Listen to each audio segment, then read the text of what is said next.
great change that is coming to the world has everything to do with our spirituality. Our spiritual nature, our spiritual purpose, and our spiritual intelligence all have a direct bearing on our ability to discern the great waves of change that are coming, and to have the wisdom and the determination to prepare for them wisely, and to foster human unity and cooperation so that the human family and so that our communities can prepare as well. The connection is very direct because we were sent into the world to enter the world under these conditions,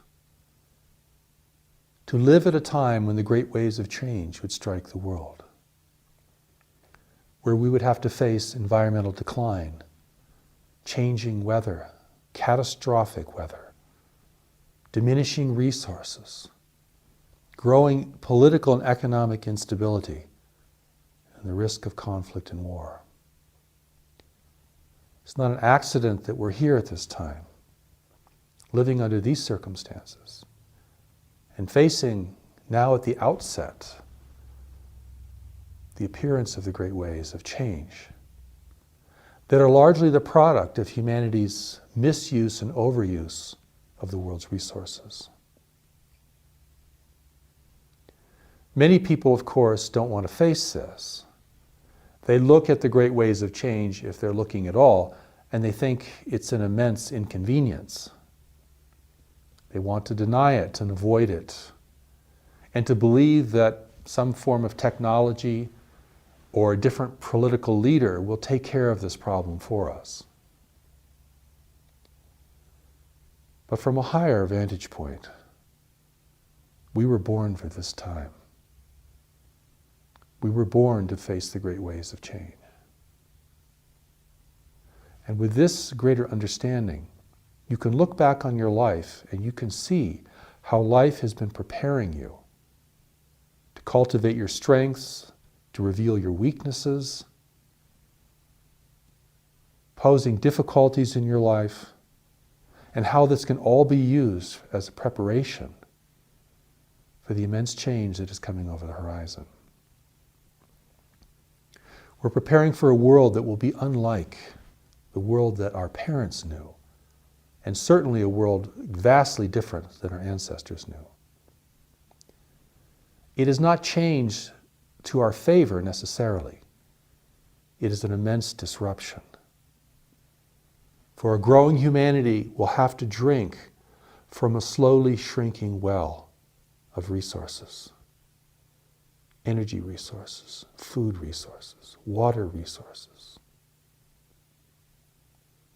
When you begin to really study the great waves of change and to see how they're just beginning to manifest in the world now, it creates a shocking spectacle. And you can imagine how any one of them could undermine the stability and the fragility of the infrastructure of our societies and our economies. Indeed, the economic crisis we're going through now is a kind of prelude. It's very extreme, of course, in its own right, but there is greater instability to come as we have greater and greater difficulty finding the energy resources and the food production to meet the growing needs and demands of the human family, and the kind of political instability this will create, leading to the very real possibility that nations will fail and that economies could collapse.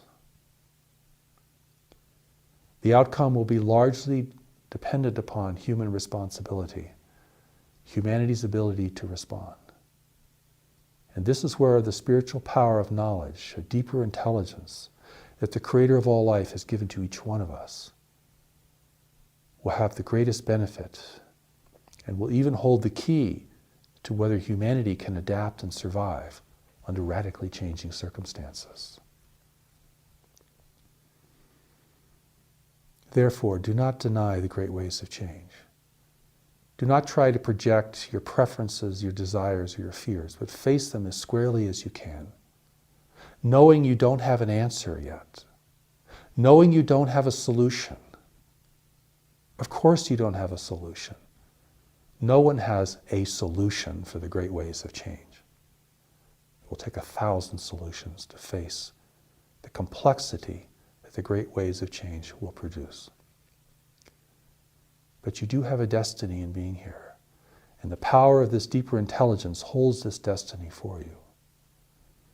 And it will be the great ways of change and all the unanticipated changes that they will produce that will call forth from you your greater gifts and your greater service to a struggling humanity. This is the fulfillment of your destiny and the highest expression of your spirituality. For we have all come into the world to serve and to contribute in a unique way to the world as it is today and to the great change that is to come.